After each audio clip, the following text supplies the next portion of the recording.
c'est une opportunité. Ça veut dire que les journées ne se ressemblent pas et que c'est hyper éclectique sur la manière de gérer les différents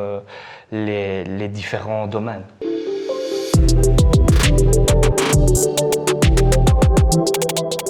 On va un peu creuser chacune de tes compétences que tu viens de citer, à commencer par le patrimoine.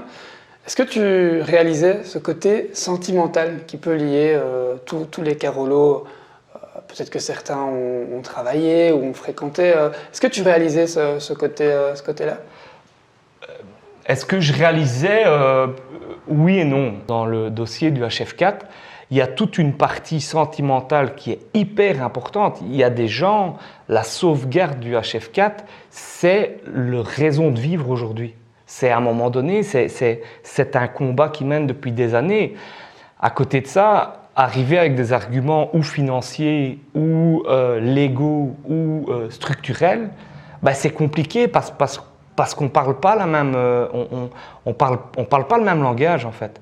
Et je pense que je prends ce collectif-là parce que c'est vrai que j'ai énormément travaillé avec eux.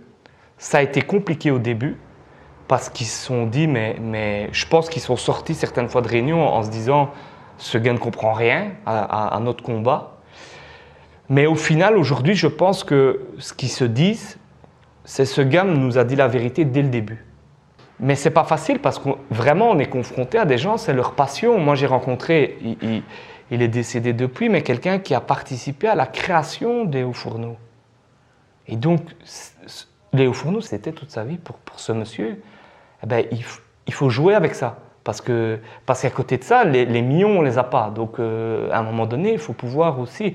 Et ça, je peux à un moment donné taper une pierre dans le jardin des autres. Je pense que pendant longtemps, on ne leur a pas dit la vérité.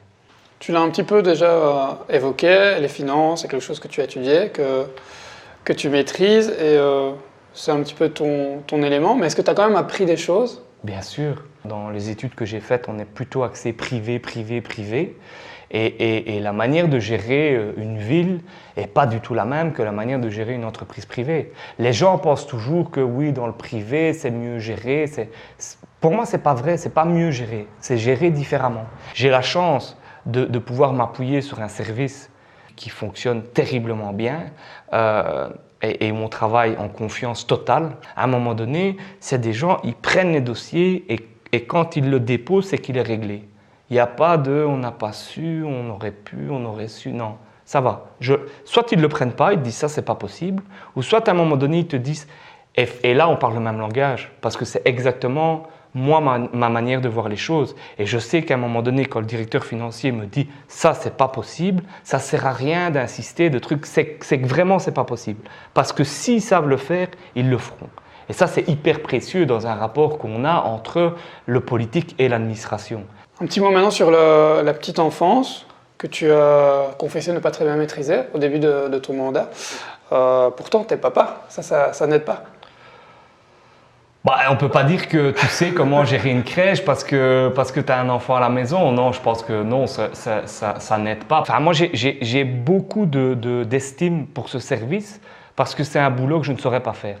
Moi, je rencontre des dames qui sont plus âgées que ma mère et qui sont accroupies avec des bébés et qui s'en occupent et qui sont là avec c'est un vrai service public en fait, avec un sentiment de rendre un service à la population.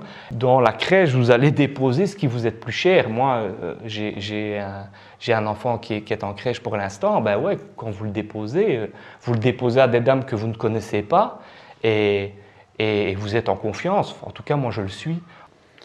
Dernier petit mot, enfin, on va revenir au tourisme.